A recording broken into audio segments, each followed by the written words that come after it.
Well, if you believe in a one-world utopia, then you would cede control of all facets of our lives, right? Military, banking, and of course, the information superhighway to a global governing body. Well, on October 1st, the U.S. is set to hand over control of the Internet to a sort of United Nations, if you will. The web now will be open to influences from countries like China, Russia, Iran, which, of course, already censor the Internet in their own country. So can this globalist nightmare be stopped? A few thoughts now on the states versus Obama. 4 state attorneys general are now suing the Obama administration to stop the transfer of Internet oversight, saying the move threatens online freedom of expression, of enterprise, of speech. The suit comes just days before this administration wants the United States to relinquish control of the Internet's domain name system.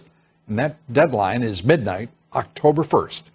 Congress failed to delay the transfer, so now Arizona, Nevada, Oklahoma, and the state of Texas have stepped up to stop the move and to stop President Obama. Of course, states have often found themselves in this administration forced to take matters into their own hands because this administration has acted so often well beyond its constitutional powers and has failed to enforce federal laws as well, including, of course, immigration laws.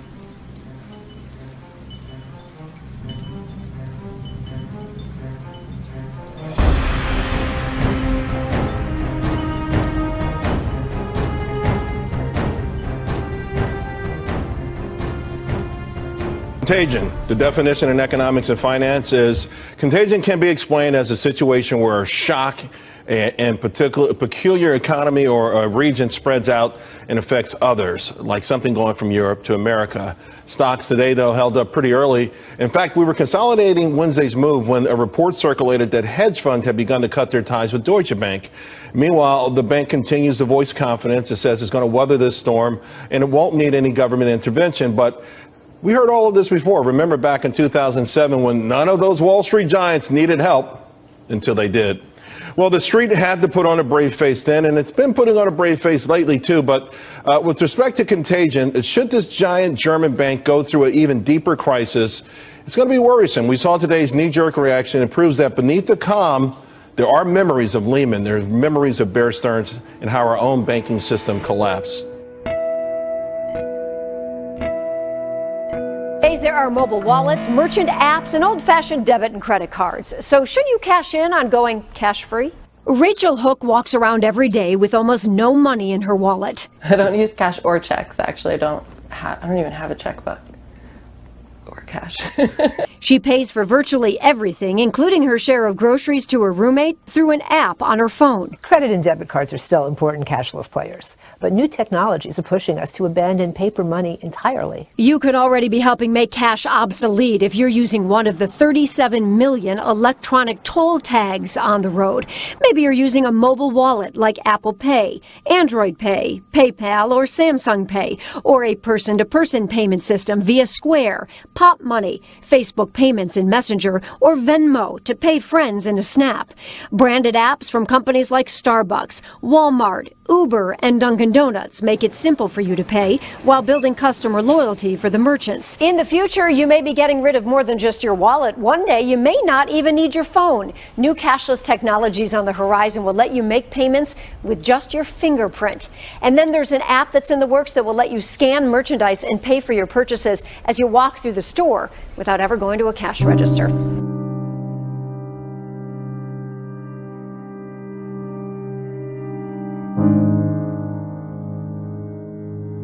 In track, everything comes full circle, though it may take time. Margaret Brennan reports on an extraordinary finish today at the White House.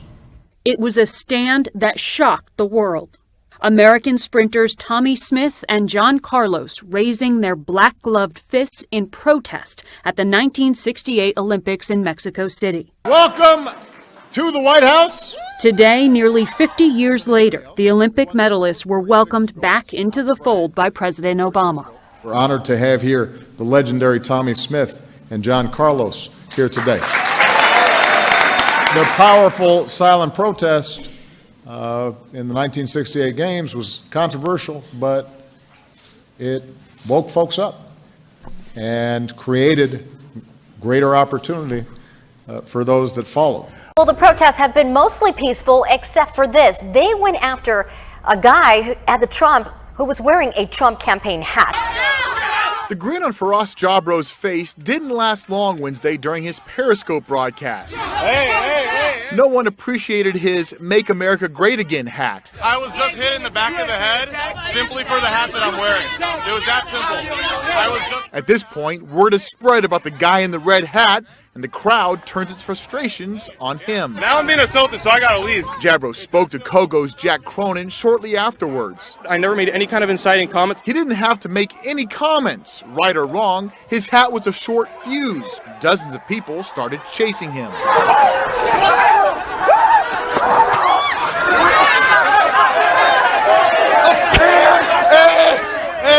I was abused.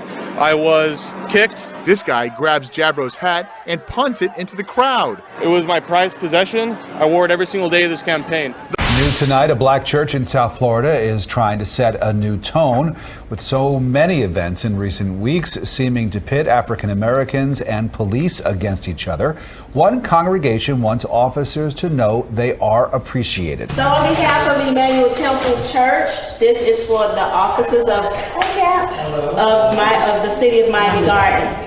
They just wanted to say thank you. Well, we were thinking about the police officers. It's a lot going on. Emmanuel Temple Church surprised Miami Gardens police with dozens of gift bags for their officers. We have different ministries with the church, and a lot of times we try to do things to reach out to the community, let them know that we're here to support them at all times. The group it's LOL ministry. It's Love Out Loud. So this is our way of showing the officers love. It's hard to turn on the TV and not see negative images of police officers and the people they serve. From protesters to cell phone video of police shootings, it's a strained relationship.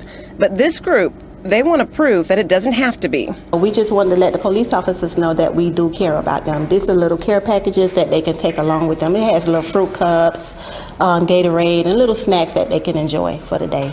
The gesture was a genuine surprise for the Miami Gardens Police Department and a rare thank you to the men and women who serve and protect the city daily. Because there's so much going on, and we just wanted to make a positive impact. With all that's going on in the news, we always hear negative things coming back about the officers, but we wanted to let them know that we understand they have a hard job. They go out every day to protect and to serve us, and we appreciate them. Pastors may soon have more freedom to express their political views from the pulpit without fear of punishment from the IRS. Republican leaders are working to limit a law from the 50s called the Johnson Amendment. It basically puts a gag order on pastors in their own churches. They risk losing their tax-exempt status if they comment on political issues. So Republicans are pushing the Free Speech Fairness Act to stop the censorship.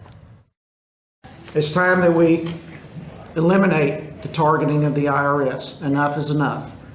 And this has been going on far too long. It is absolutely unconscionable that our government would force individuals to choose between their constitutionally protected rights or their faith.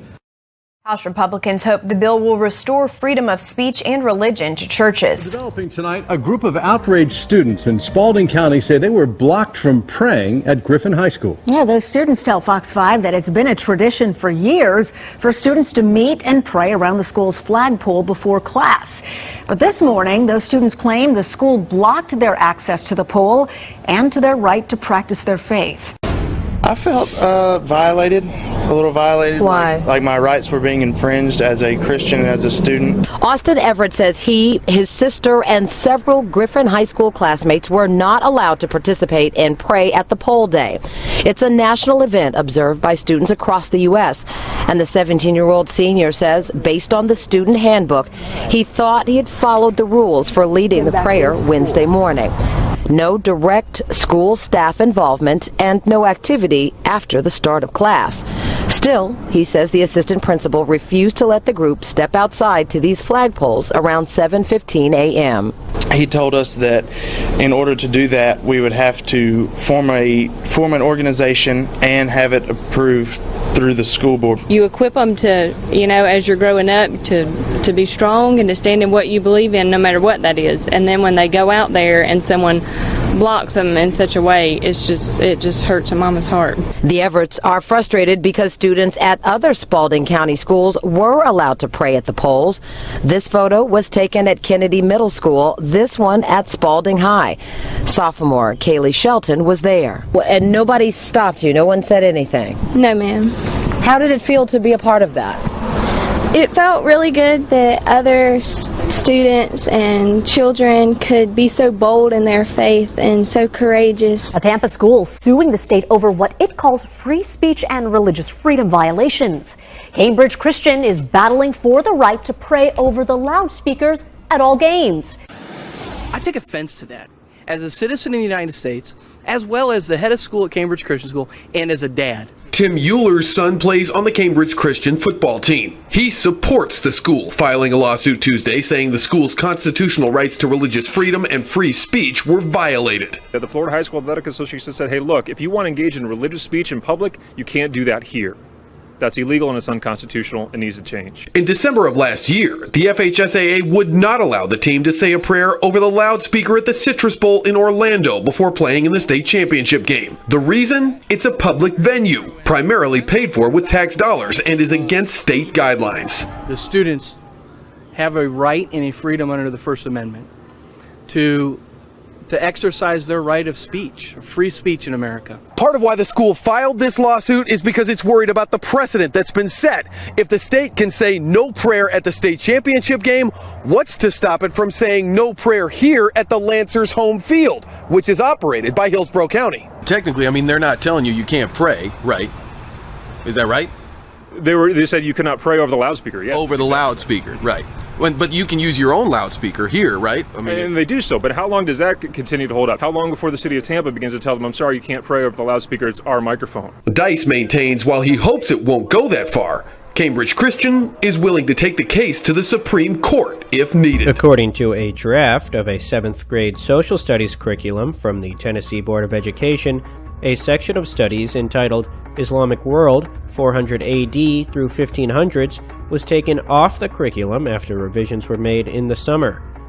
Tennessee State Board of Education Executive Director Sarah Hayburn said that Islam will be taught along with all other world religions. However, she added, some of the social studies standards have been adjusted, reorganized, and simplified during the standards review process.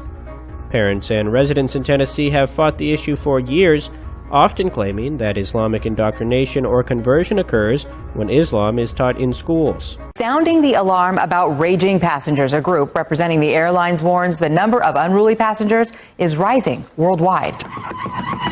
We've all seen cell phone videos just like this. Some passengers say they've seen other cases far less serious. Not having enough space in the overhead bin or getting your bag out in frustration, but not really rage, but over the top a little bit, yes.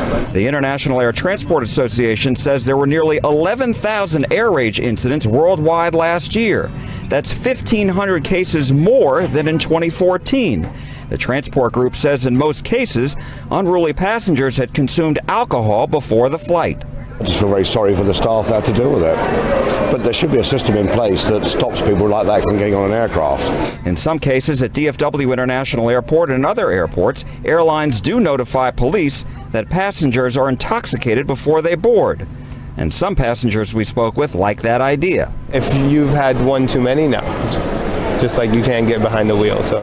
On Thursday, the U.S. Federal Communications Commission approved rules requiring wireless carriers to provide upgraded emergency alerts. These alerts will include more information than currently allowed, such as web links and photos. This occurs after the system was used to aid in finding the suspect in September's bombings in New York and New Jersey. The alert system is generally used to send messages warning of dangerous weather or missing children, but it can be used for security threats. The FCC said the new rules will go into effect over the next 1 or 2.5 years. The US is threatening to end cooperation with Moscow on Syria unless, quote, Russian and Syrian attacks on Aleppo stop. The US State Department also says it's looking at non-diplomatic options for responding to the situation in the war-torn country. On top of that, it warns that Russia will continue to see its troops return home in body bags. Extremist groups will continue to exploit the vacuums that are there in Syria, to expand their operations, which will include, no question, attacks against Russian interests, perhaps even Russian cities. And Russia will continue to send troops home in body bags. According to Russian news agencies, Russian Deputy Foreign Minister Sergei Ryabkov said on Thursday that Russia is outraged by the threatening tone of the latest U.S. statement on Syria, viewing it as tantamount to supporting terrorism.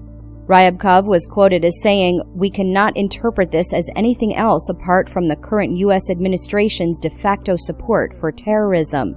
China's defense ministry has reiterated the country's stance on U.S. plans to deploy the THAAD missile defense system in South Korea. Spokesperson Yang Yujun said China means what it says when it says it will consider countermeasures against the U.S. deployment. He added that Beijing will pay close attention to relevant development and will consider taking necessary actions to protect national strategic security and maintain the current regional military balance. Now, Beijing issues a stern warning to Tokyo after Japan announced that it may patrol alongside the U.S. in the South China Sea region. China's defense ministry spokesman Yang Yujun warned that any Japanese involvement in joint patrol or joint exercises in waters administered by China will be just like playing with fire. The spokesman noted that China will not stand idly in case that happens. The warning followed Tokyo's announcement this month that it would increase its engagement in the South China Sea through joint training with the U.S. Navy, exercises with regional navies, and capacity-building assistance to coastal nations. Tensions threatened to boil over in Kashmir after India carried out what it called surgical strikes along the de facto border with Pakistan. A senior army spokesman said the operation had inflicted significant casualties on Pakistan-based militants he claimed were planning a series of attacks. The Indian Army conducted surgical strikes last night at these launch pads. During these counter-terrorist operations, significant casualties have been caused to the terrorists and those who are trying to support them. But the military assault prompted a furious reaction from Islamabad. While it denied any strikes had been carried out over the border, it confirmed 2 Pakistani soldiers had been killed and 9 others wounded in the crossfire along the line of control. Now, resistance movement Hamas has urged Palestinians to hold a day of rage on Friday as Israel plans a funeral for former President Shimon Peres on the same day. Hamas has already said that Palestinians are happy at the death of Peres, calling him a criminal who had Palestinian blood on his hands. The new Day of Rage will mark the anniversary of the new popular uprising by Palestinians. The uprising began in October 2015 after Israeli authorities imposed further restrictions on Palestinians' access to the Al-Aqsa Mosque compound.